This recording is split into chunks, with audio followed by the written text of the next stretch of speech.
Magandang umaga mga kababayan. Ano ba ang ibubunga kung tayo po ay magsasanay na maging mahabagin sa kapwa? Aalamin po natin ang sagot sa tanong po na iyan sa kabuuan ng ating pong programa. Pero sa umaga pong ito ay muli nating tunghayan ang mga kwento ng pag-ibig at paglingap sa kapwa. Mula sa Mountain Province kung saan tayo ay nakapagsagawa ng medical mission hanggang sa Finland kung saan ang ating pong mga kababayan doon ay nakiisa sa blood donation drive. Amin pong ibabahagi sa inyo ang mga kwentong ito na kapupulutan natin ng aral at inspirasyon. Ito ang MCGI Cares.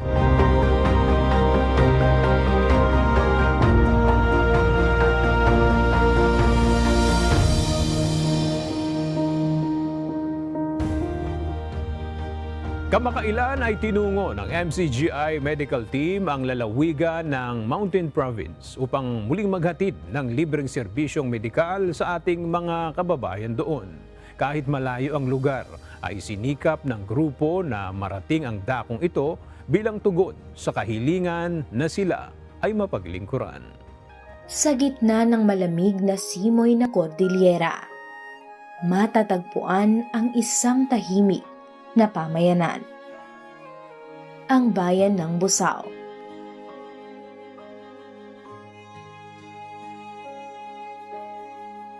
Ang munisipalidad ng Busao sa Mountain Province ay tahanan ng mayamang kultura na makikita hindi lamang sa mismong lugar, kundi maging sa salita at pamumuhay ng mga tao rito.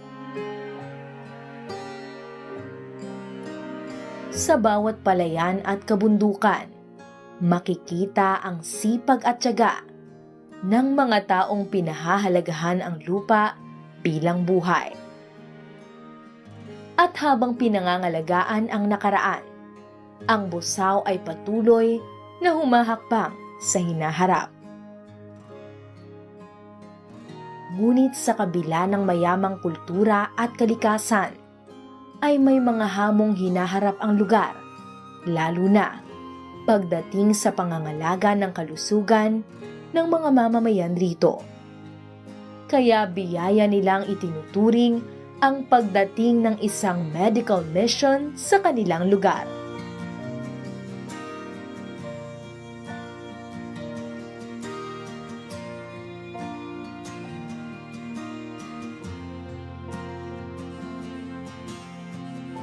Marami pong maraming tulong po. Kasi lalo na itong optical, kasi walang optical clinic dito sa amin. Kaya ang dami-daming napunta dito para magpa-check up ng mata. Ikaw sa ate, na natulungan, na ito ay agas, ay libre.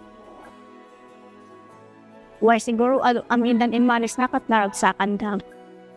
We are happy that no umay dati so that those who cannot come to the RHU for check-up or cannot go to the hospital will come here for check-up. Dakdalay banan. Ay umalit talaga ngayon pa check-up. Ikandak ka pa iti antukos mo or para reading. Kung nadamot agas ngayon ito da. Adi da ikakabilay ng ato da. Mayud yung gap. No di kasla disim parehas. We are from Busao.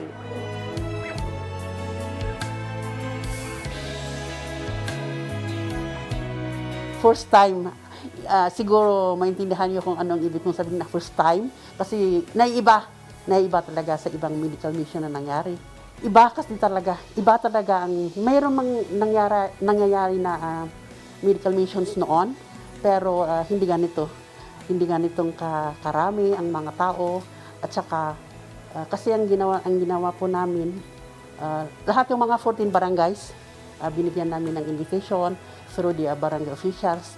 Kaya nga medyo nagulat ako kaninang umaga nang pagdating ko po dito. 7 o'clock yun. Ang dami ng taong nakaano.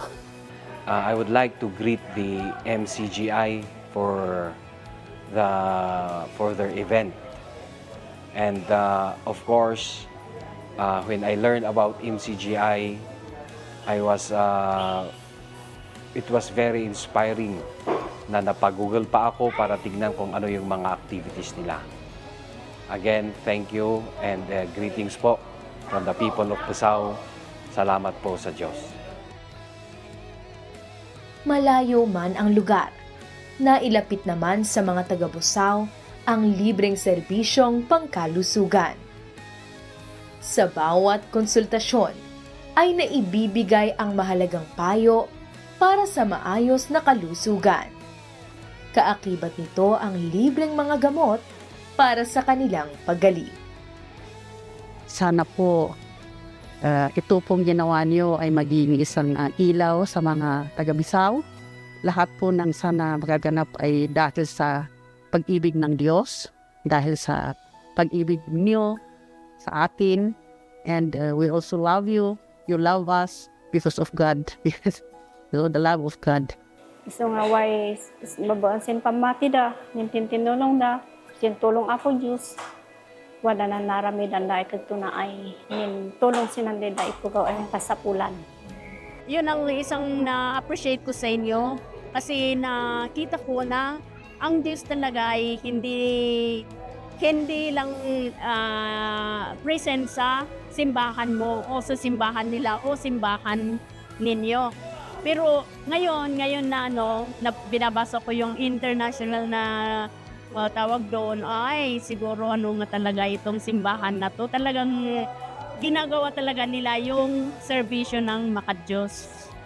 Nagpasalamat kami iti MCGI, iti amin Kenyayo, amin dagiti doctors, amin dagiti workers, amin ti workforce. At least nakaumay kayo dito yung Busaw nga nangyag iti servisyo yo para iti tatao at agyaman tayo lang kaniya po Diyos.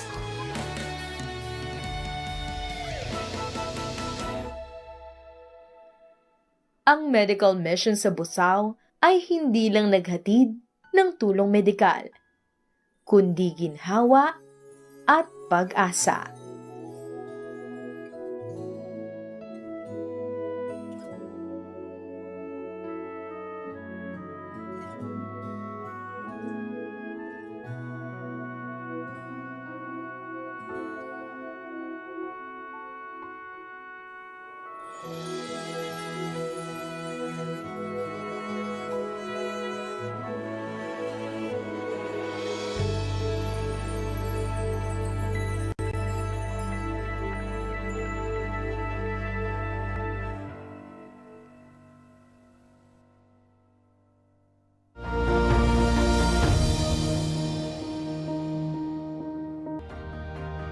Isa ang United Arab Emirates sa mga bansa na pangunahing pinupuntahan ng ating mga kababayan na nag-iibig makapaghanap buhay sa ibang bansa.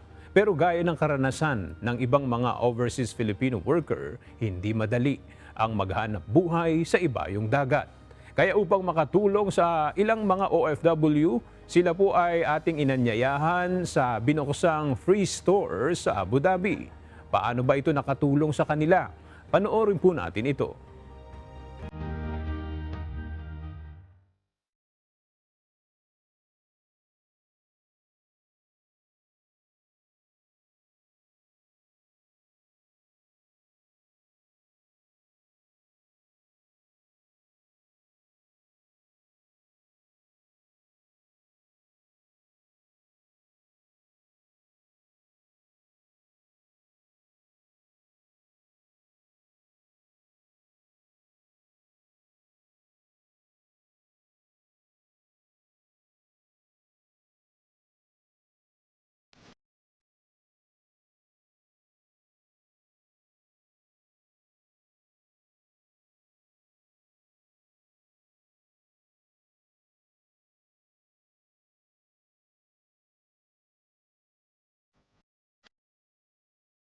Sa akin po na isang OFW, napakamalaking bagay na isang blessing po sa akin yan. Kasi actually po ngayon, napakahirap ng trabaho dito, pero hindi ko po sukat akalain na meron pa palang magagandang puso na magbibigay ng blessing sa akin. Lalo na sa MCGI. Hindi ko sukat akalain na Bali ako ng Pampanga. Kasi nagkaroon ako sa Pampanga. Meron silang convention sa San Paloc. Malapit lang po ako doon. Na dito rin po pala na tumutulong sila. Hanggang doon sa Pinas tumutulong sila. Kaya nagpapasalamat po ako.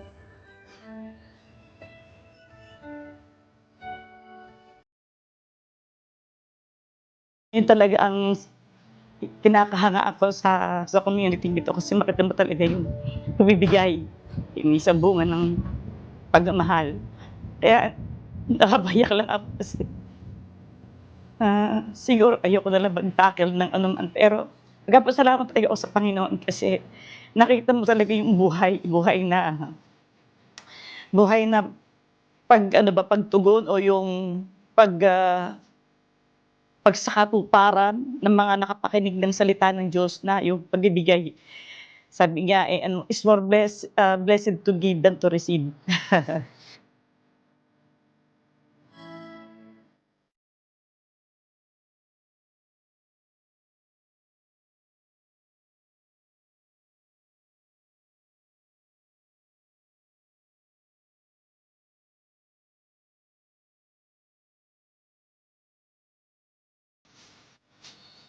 Talagang mahirap para sa akin. Kasi may problema ako sa binte, may problema ako sa balat, may problema ako sa lumbar. May fracture ako dito sa aking pigi. Ang lumbar ko ay nakapalingi, yung binte ko na mas pagka-stroke. Kaya hirap akong mag-step sa hagdan. Yan kahit na hirap ako, sa tulong ng mga kapatid, kakasama ko rito.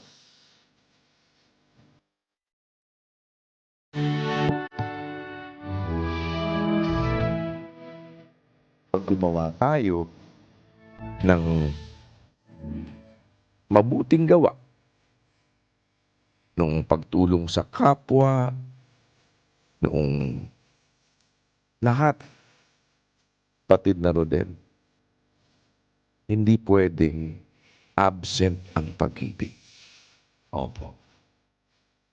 Hindi rin po makikita yung ating mabubuting gawa para paboran at luwalhatiin ang Diyos kung wala yung pag-ibig.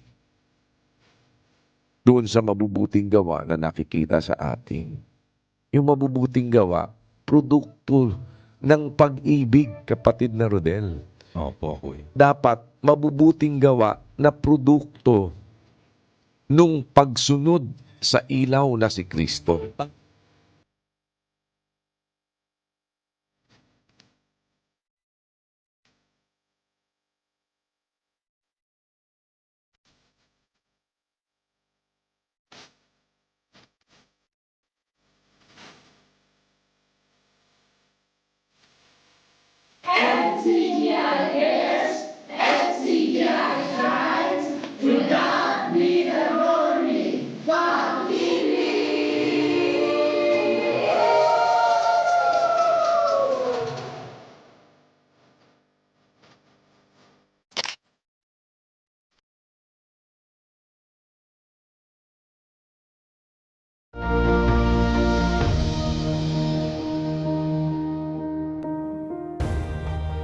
Kahit sa mga mauunlad na bansa ay may pangangailangan pa rin sa mga blood donors dahil sa dami ng kailangang masalinan ng dugo.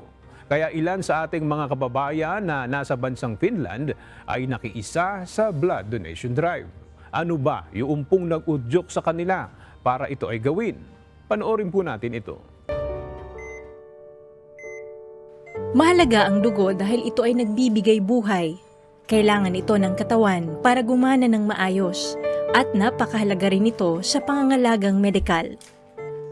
Maraming tao ang nangangailangan ng dugo, lalo na ang mga naaksidente at nawalan ng maraming dugo.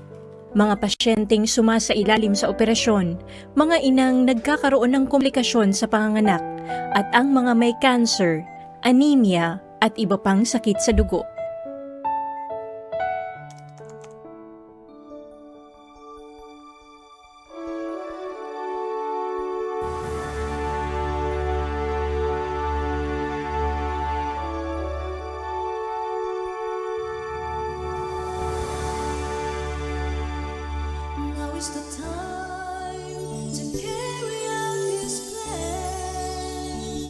ang nagtutulak po sa akin na mag-donate ng dugo ay yung halimbawang ipinapakita ni Kuya sa kapatiran na siya mismo ay una na gumagawa doon sa mga bagay na kanyang sinasabi.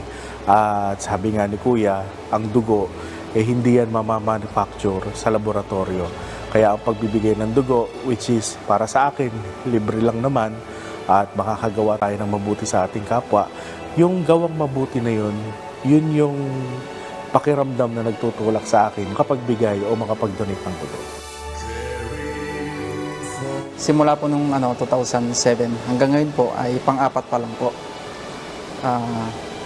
Ang nag-uudyok po sa akin is yung makatulong po ako sa kapwa ko. Dahil nung mga unang nag-donate po ako sa Pilipinas, 2 beses, is yung mga kaibigan ko po, nangangailangan sila ng dugo. So yun po, syempre yun yung kaya kong ibigay. So yun po yung ginagawa ko. Kaya yun po yung nagtutulak sa akin para gawin po ito. Sa isang beses na pagdodonate ng dugo, maaari kang makatulong hanggang sa 3 tao na nangangailangan nito. Masayang-masaya po kasi although nakapag-donate na po ako ng ilang beses ng dugo, meron pa rin pong kasiyahan ako nararamdaman kasi alam ko po na yung kasabihan na you're hitting 2 birds with 1 stone. Ang nararamdaman ko talagang siya, meron kang fulfillment na mararamdaman na nakagawa ko ng mabuti. Kumbaga, 1 point. Nakascore tayo.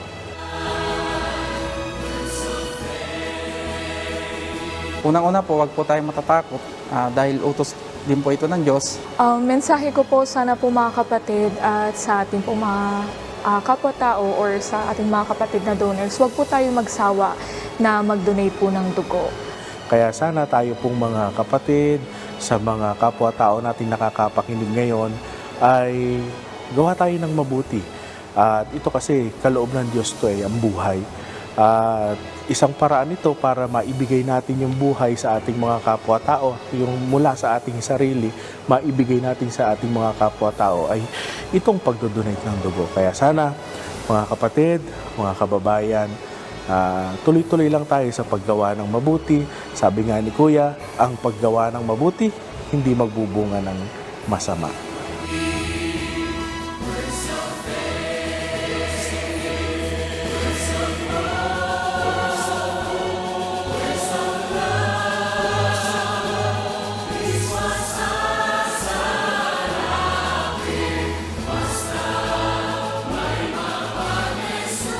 Mahalaga ang dugo dahil ito ay nakatutulong sa pagliligtas ng buhay ng maraming tao.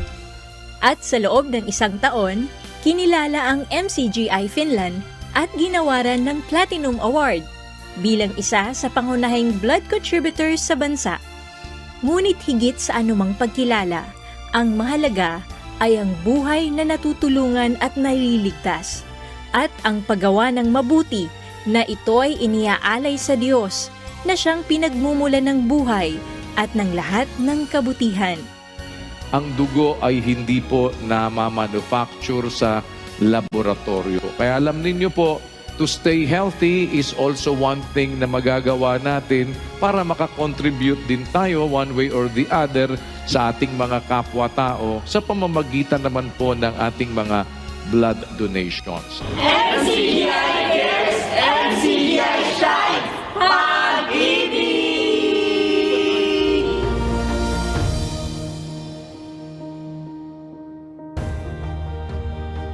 Bago po tayo magtapos, iiwan namin sa inyo ang isang katwiran mula sa banal na kasulatan. Ano ba ang ibubunga kung tayo po ay nagsasanay ng pagiging maawain sa kapwa? Pakinggan po natin ang kasagutan ayon sa Biblia.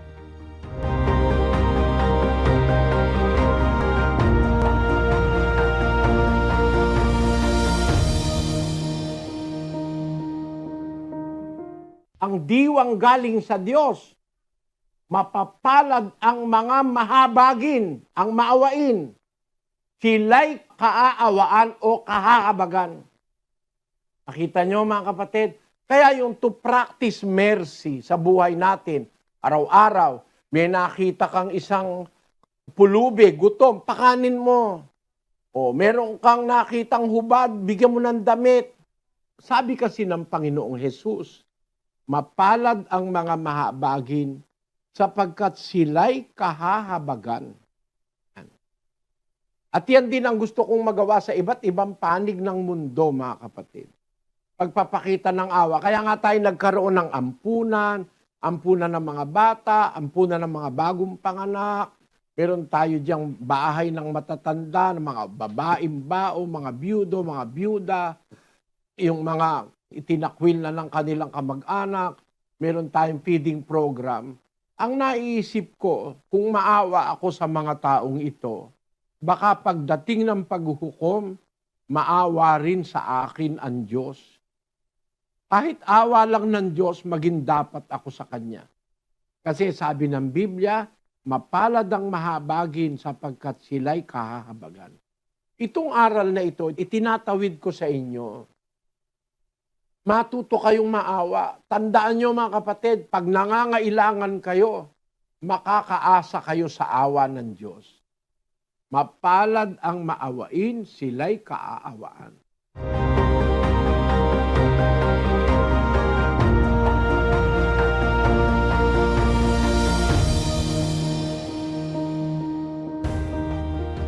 Kung nais po ninyong mapanood ang iba pang mga video kaugnay sa mga pagtalakay sa iba't ibang isyu ng buhay at pananampalataya, bisitahin lamang po ninyo ang MCGI channel sa YouTube para tayo po ay matuto ng mga katwiran mula sa banal na kasulatan na magsisilbing gabay sa ating mga pamumuhay. Pansamantala, dito po muna nagtatapos ang atin pong programa. Kung loloobin po ng Diyos, muli tayong magkikita-kita sa susunod po na linggo para sa iba pang mga kwento ng pag-asa, pananampalataya at pag-ibig. Sa awa at tulong ng Diyos ay magpapatuloy ang pag-abot ng MCGI sa mga nangangailangan. Dahil MCGI cares, the legacy continues. Works of faith, hope, and love for the glory of God. Salamat po sa Diyos.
Ang